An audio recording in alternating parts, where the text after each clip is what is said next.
Hello and welcome to the Hindu's Parley, where we explore pressing questions of public importance guided by insight from experts.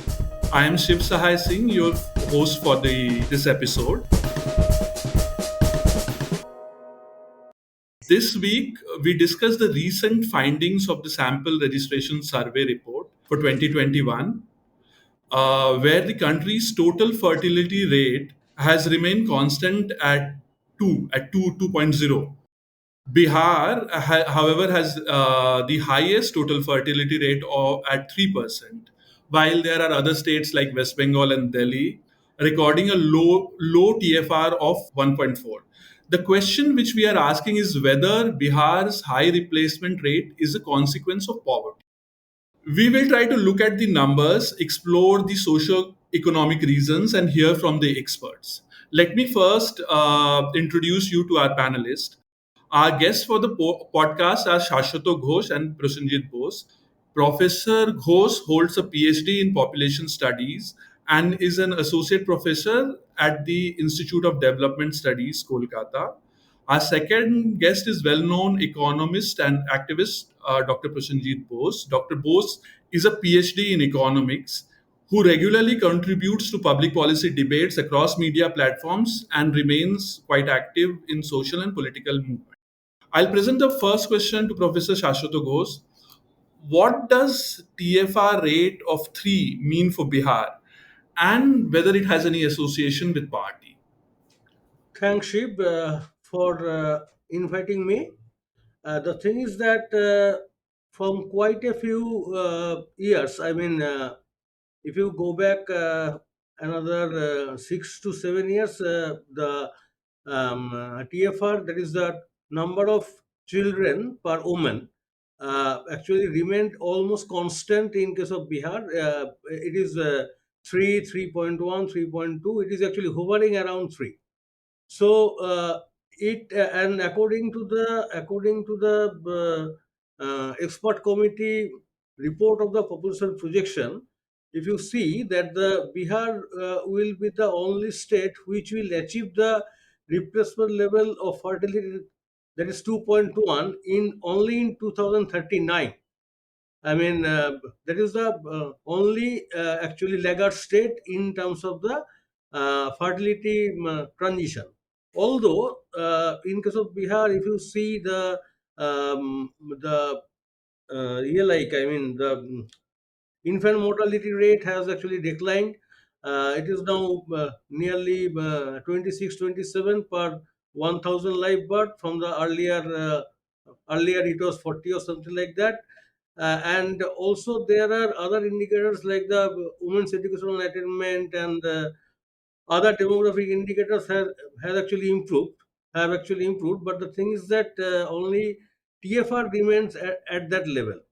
And according to the second part of your question, there is the yes, it has some linkage with the poverty, but I would say that not only poverty, but in Bihar there is a culture of high fertility. If you see some other number like the ideal number of children from the National Family Health Survey data of 2019-21, you will find that whether in the all India level, the ideal number of children is 2 for the 67% of women, while it is only 49.6% for in case of the women of Bihar. On the other hand, if you see the ideal number of children is 3 for only 13% of women in case of all India level. It is as high as 28.5% in case of Bihar. So cu- there is a culture of Culture high of high fertility. fertility. Right. So yeah. So we will come back to the question of women's education and other socioeconomic indicators. Dr. Prasenjit Bose, will stick to poverty for a while. There are a number of government reports which say that the poverty in Bihar is also declining. You know, uh, as per 2023 multidimensional poverty report, the number of poor in Bihar stands at about 26.59%, which is like a 7% drop. But as Professor Ghosh suggested, that despite improvement in other areas, despite improvement in party, the total fertility rate (TFR) remains quite high. So, what are your views on this, Dr. Bose, please? Well, these are quite complex socio-economic questions. And the multidimensional poverty estimates themselves are far from perfect. Uh, and the way, of course, it seeks to improve upon the earlier methodologies of estimating poverty by bringing in several factors, which is evident from its name itself. But the way it does so is still being debated whether this is methodologically rigorous, because the dimensions which are chosen, whether they are complete, the weights that are assigned to the several dimensions, whether those weights are rigorous enough and grounded in proper theory. So I think that the estimates of multidimensional poverty should be, it should be interpreted with all these debates in mind. Therefore, I would not read much into this divergence between, a very significant MDR, MDR and TFR.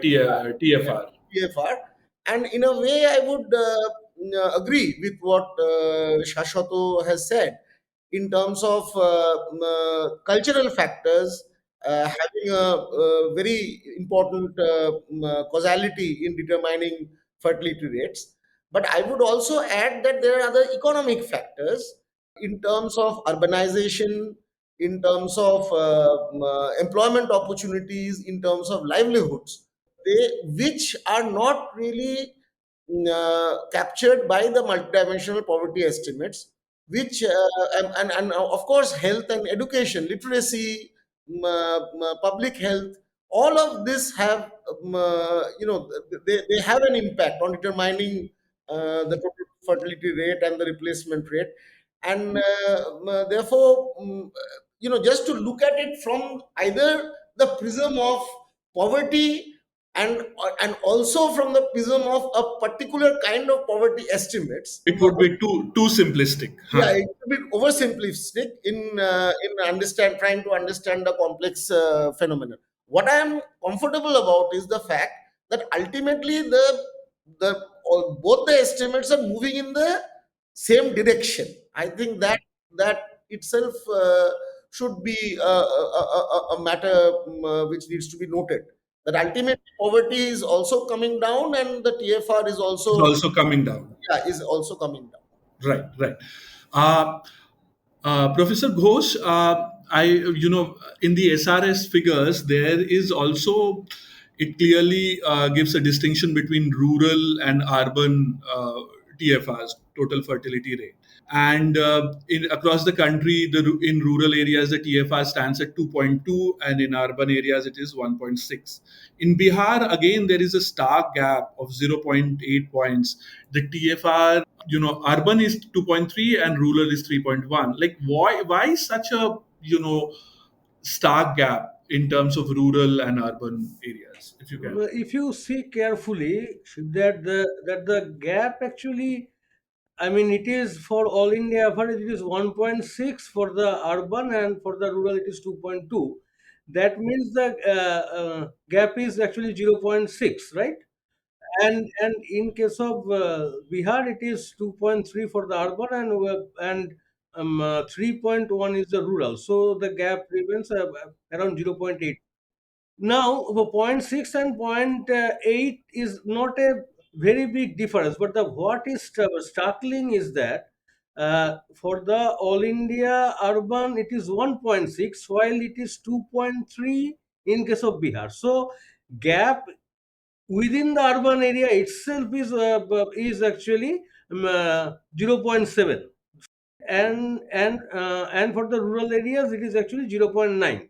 So that I what I said actually earlier, that there is a culture of high fertility. So whether it is rural or whether it is urban, it is actually much above the all India average.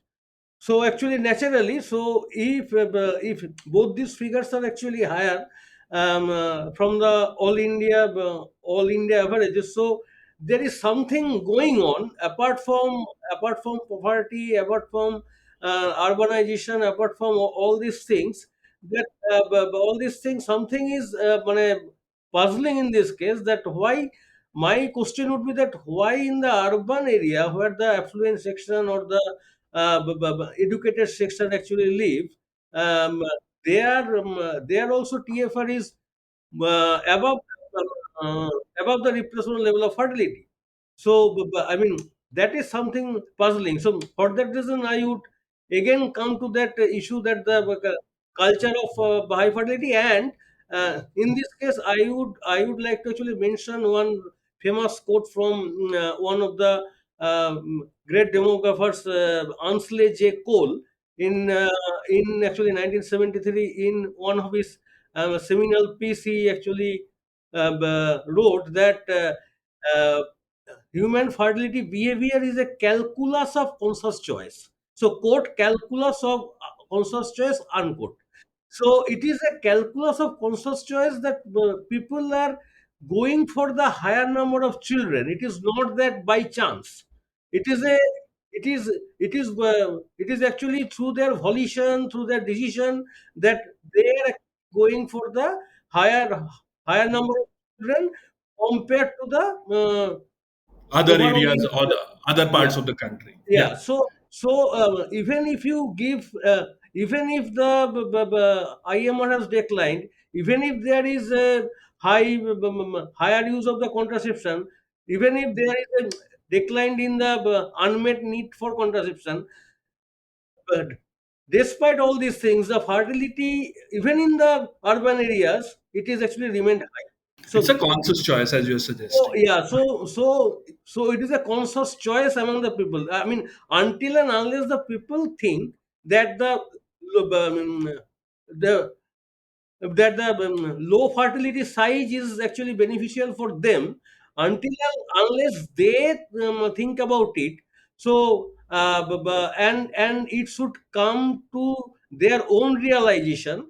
Until and unless it happens, it will continue to be high. Right, right, right. So again, to the question of other factors, economic factors, societal factors, Dr. Bose, whether factors like this preference, sun preference in the population, and the economic being primarily agricultural, does it less female workforce, does it affect TFR, like this culture and also these women's education, how does it affect according to you, sir? Well, I think it affects very significantly. In fact, poverty itself and lack of livelihood opportunities and income opportunities, they have a huge impact on cultural choices, including the number of children, because poor people tend to have this cultural preference not only for sons but generally for more children, for the sheer need, because they are asset poor, so they want more labor power in their family, which would lead to more incomes. So that is it's poverty and economic backwardness which has been the reason why the fertility rate historically has been high everywhere all over the world. It is it comes down with development, with urbanization, with nuclear families, and so on. So cultural questions and cultural choices are intricately linked to the process of social and economic development. But in Bihar's case, I would specifically point to uh, three or four economic factors, which I think also play themselves out through this cultural preference for more children, which Shashwato is correctly pointing out. One is that, especially after the reason why it is not coming down, I think is there is something specific to Bihar in terms of urbanization and industrialization, because after the partition of Bihar, Bihar is, I think, one of the least industrialized states in our country, with such a large state in our country with high population. So, even the rate of urbanization is very low, and the cities that you have, I mean, just compare the largest cities of Bihar with the largest cities either in West Bengal, for instance, or say Delhi. So, which is why I think we'll come and discuss, come back to the question of migration in some time. But the reason why, ultimately, where does the Bihari surplus labor ultimately go? They go to these big cities. So that is what is really lacking, I think, in Bihar in terms of livelihood. And it is linked to the question of lack of industrialization. It is linked to the question of a backward agricultural system, which is very low productivity. It is linked to the question of very high degrees of illiteracy, a dysfunctional primary education system, and so on. And all of Right, this right. has, As you suggested, also because of labor and more hands to work and agricultural economy, everything. Right, sir? So you pointed out about literacy. So Professor Ghosh, literacy also remains quite low in Bihar. Like last census, female literacy, if we talk about, 53% women were considered literate at 2011 census. At this moment, the number stands roughly at 74%. So in your work, have you found a direct correlation between female literacy and TFR or fertility? Is there anything of that nature, sir? Yeah, I mean, the thing is that, I mean, we have written a paper in Economic and Political Weekly in 2020 March 21 issue. Yeah, uh, that is regarding the women's education and fertility in the Hindi heartland. So Hindi heartland obviously comes to UP and Bihar. So, but UP have already shown some kind of improvement, and TFR is it is now at just at the replacement level. It is according to the yeah, I mean the population projection report. It is in 2025. It should go at 2.1. So now, but the Bihar, as I said, that it will take considerable time, and I mean there is some peculiarity. What we have seen is that that there is obviously a um, that is obviously a issue of the women's education. But again, the thing is that, I mean, which actually Chief Minister Nitish Kumar has consistently actually pointed out that if we educate the women, then the fertility rate will go down. And for that reason, he has announced so many schemes for the girl student, that is the cycle, or that the Vallabh, Vivaho Mukt, all those things. But the thing is that if you see the data, I mean, it is something, not only education, it is there is a high degree of positive correlation between household affluence and the higher educational attainment. So, in the absence of good educational opportunities and prosperous livelihood option in case of Bihar, as actually Prasenjit was pointing out, that the upper caste, higher educated and somewhat affluent household generally send at least one son for higher education to the better of region, and these actually allow them to obtain the better education and harness the different livelihood options.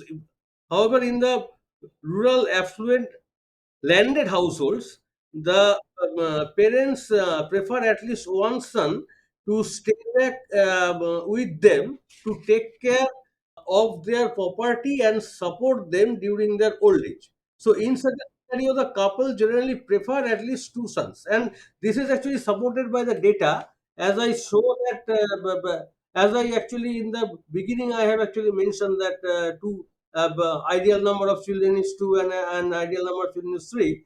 So, if you see that data more carefully, you will find that those who says the ideal number of children is three, among them, 88.2% actually want ideal number of sons to be two.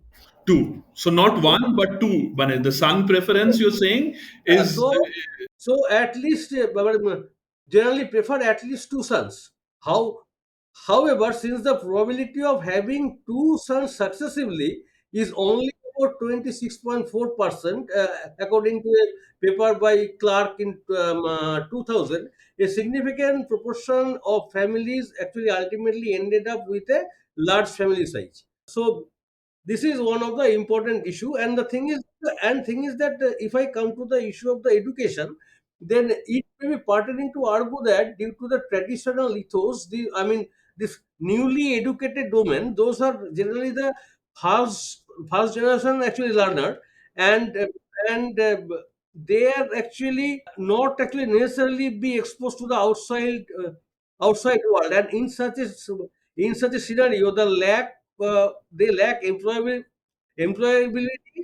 because of inadequate knowledge, and have the lower bargaining power and autonomy within the household and the overall society. right. We will come. I think you had a very interesting paper on this with ASHA workers. We'll come back to that. But now we'll go back to the question of migration, which Dr. Bose was referring to. So, as we know that Bihar is one of the states with very high number of migrants, and you know, migrant workers from Bihar are practically working in almost all states of the country. So, again, if we want to talk about this issue, it is closely linked with TFR, but how does it affect the whole, economy, politics, and other aspects surrounding migration? Dr. Bose, if you could add to this. Well, it's in Bihar's politics. I think this is a very important issue, and it is increasingly becoming an issue for many other states in different ways in terms of which is the net out migration state and which is a net in migration state. Let me emphasize a few points.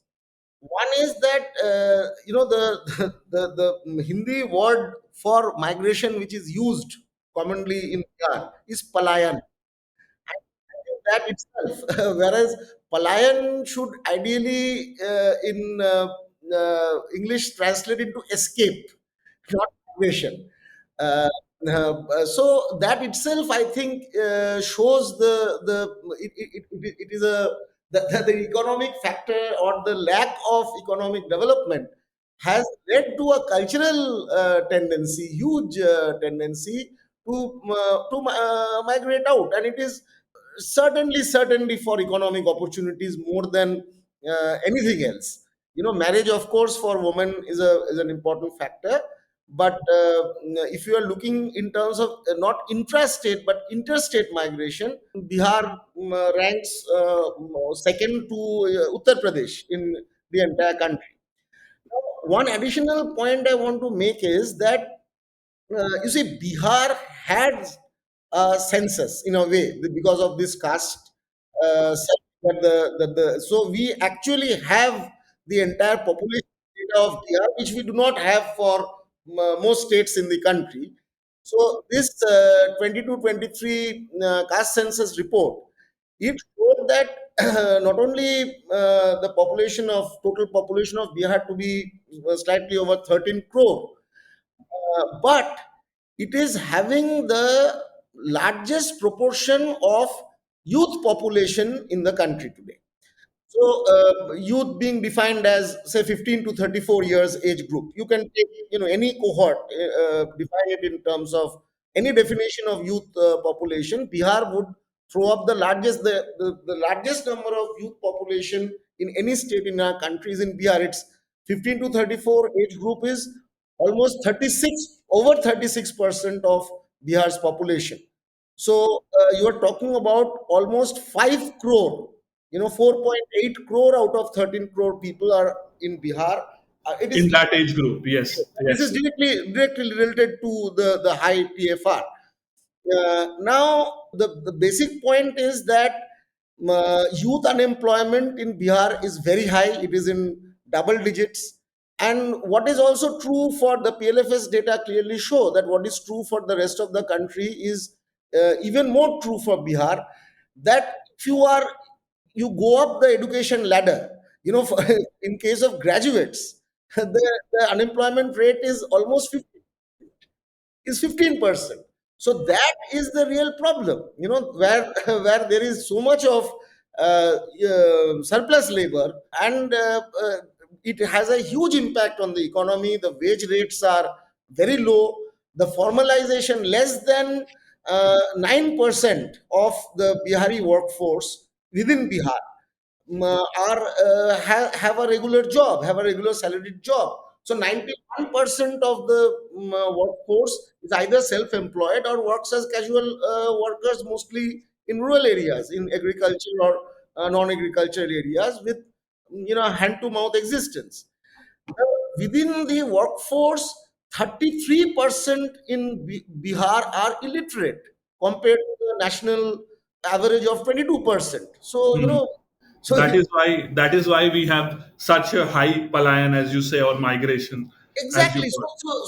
So both from the demand side and the supply side, there are such huge issues. You don't have non-agricultural employment, especially in the formal sector. Your education system doesn't work properly, and all of this combined to create a situation of hopelessness among the youth of a decent life, and they just move out.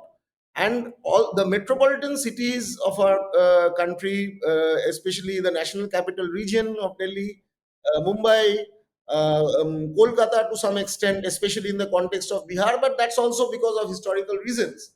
Uh, mm, uh, and more recently, Hyderabad, Bengaluru, and even the southern part of the country, the southern states like Tamil Nadu and Kerala, have become major destinations, For and Bihar, for right? for Bihar. Unfortunately, even for agricultural reasons, Punjab and Haryana absorb a significant proportion of Number of lives. Yes. the Bihari workforce. So, as far as migration data is concerned, there are there are issues with the way migration is estimated in our country. But the 7% that you have quoted is not very far away from reality, I would say. But the estimates that I have seen suggest that between the 2011 census, I think put the figure around 63 lakh Biharis who were Right, right, residing right. out That was the there. census So figure. yeah, which would be around 5 to 6% of the population, and it Population has significantly increased from the last increase. So from it 2011 to now. Now, again, let us one more time look at the question of women and their education, and as Professor Ghosh was referring to, of education not being kind of a leading to a woman being more aware and making choices. Professor Ghosh, in one of your papers, you have pointed out that how mother-in-laws act as mediators between women and these ASHA workers. In another writing, you suggest an inverse relationship between women's education and fertility. Can you throw some light on this? Like you were mentioning that even if they are educated, but if they are outside the workforce, then they are unable. These women are unable to make choices as far as their having children are concerned. So if you can shed more light on Okay, I mean the thing is that as I was just actually saying that even if they are now the women are actually getting education due to there are so many programs implemented by the actually Nitish Kumar government since last 15 years or so. But the thing is, things remains that these women are actually the first generation kind of learners, and so so for that reason, there is a lack of the um, uh, employability as well as their exposure to the outside world and inadequate knowledge and all those things. Even in they have within the household they have actually lower bargaining power and the autonomy, Lower bargaining power. Yes. and overall the society as well as their mobility is actually also restricted. Restricted. Right. If you see the National Family Health Survey data, nearly something half of the women, 50% of the women cannot go to the market within the village or to the health facilities and go to the places of their relative um, uh, by by their own choice or by alone.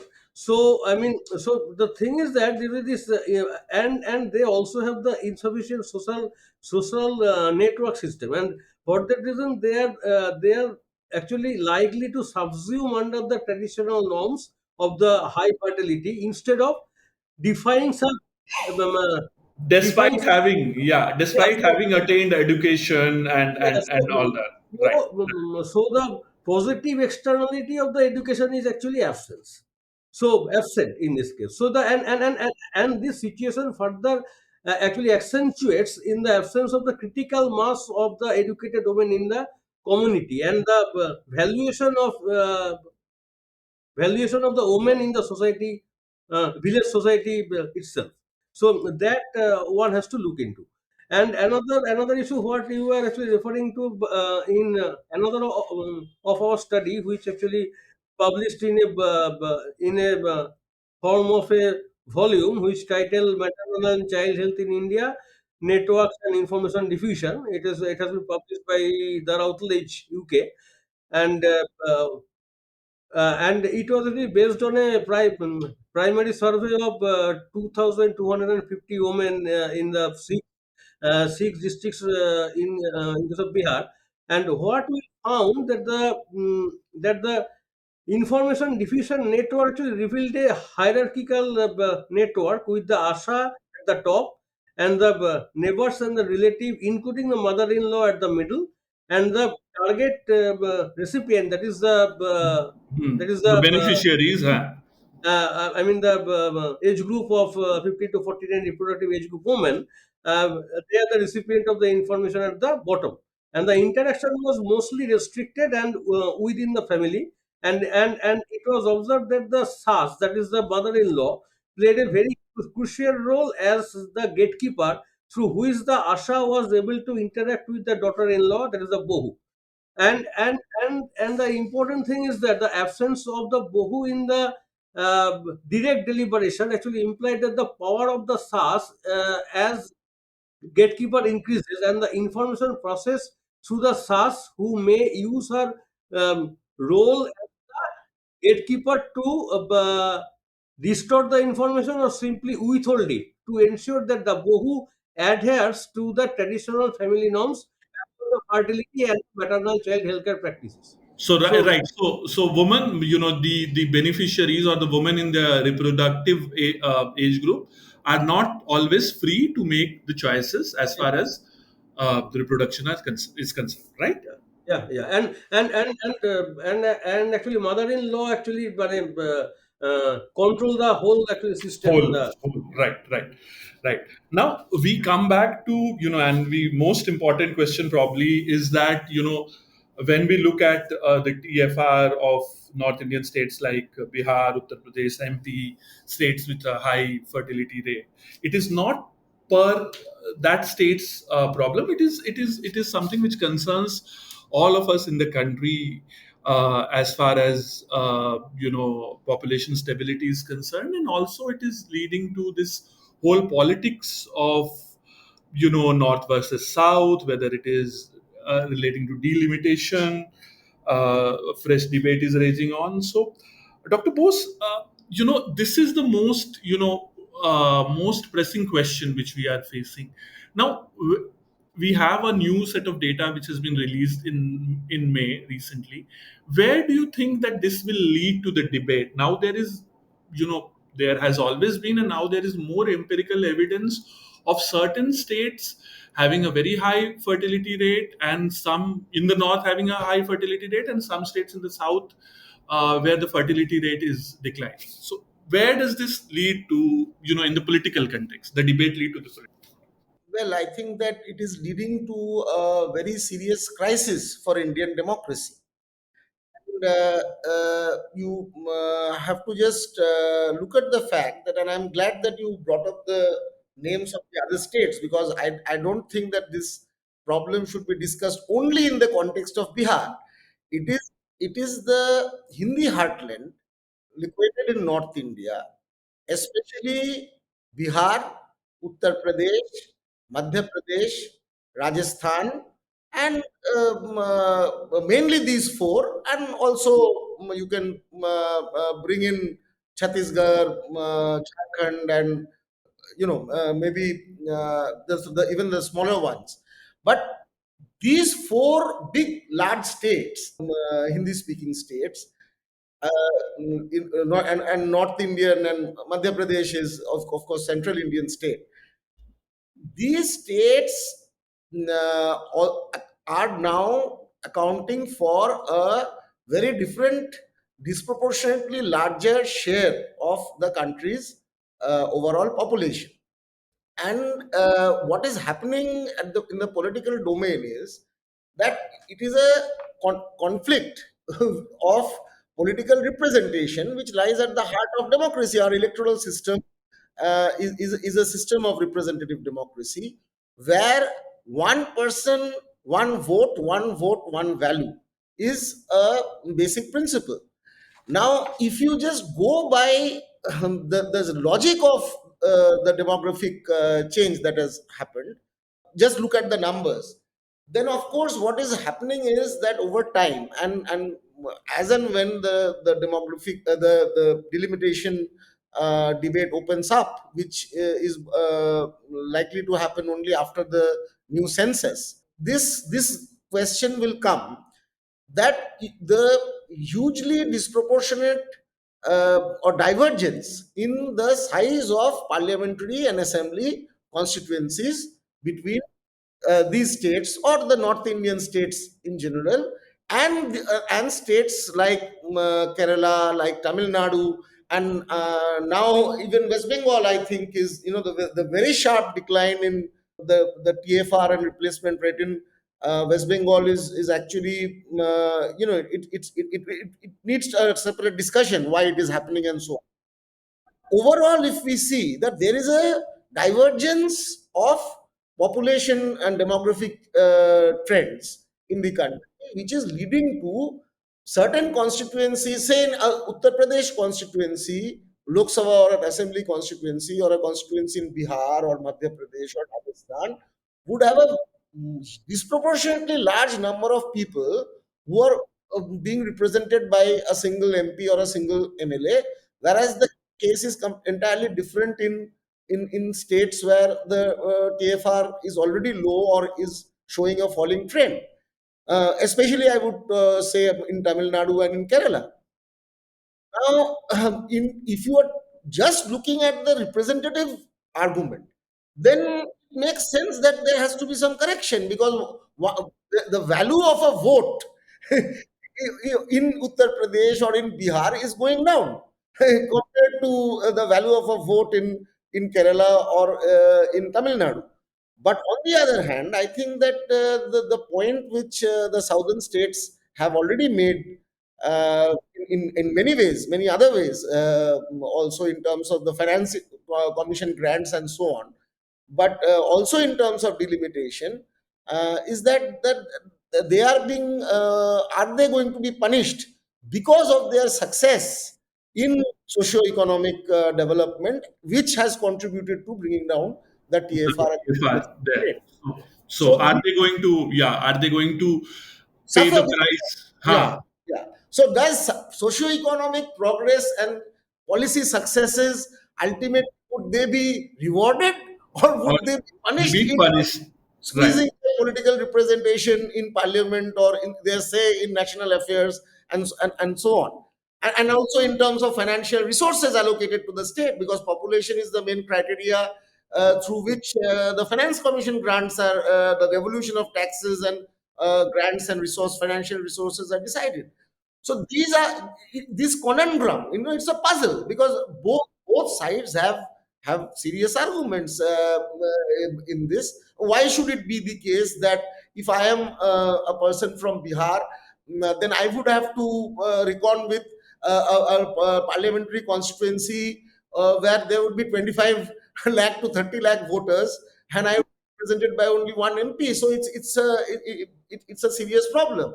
But on the other hand, it is the onus is on the policymakers to ensure that this divergence, at least in terms of the trend, should immediately, there has to be immediate course correction, Correction. policy Right. correction As you said, right. to Some course bring correction.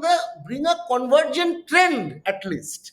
If there is a divergent trend, then I think we are looking for a disaster, a catastrophe, which will pose very serious questions before Indian democracy and the unity of our country.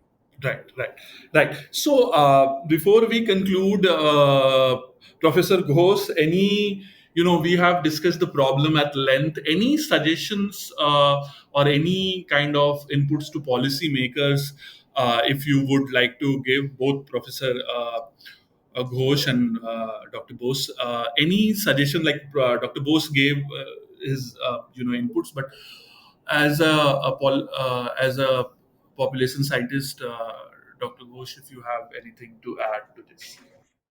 Yeah, just one important thing one needs to take in a very serious note. What Prasenjit was saying that according to my calculation, the number of seats of Bihar will increase from 42 to 80 actually, nearly double.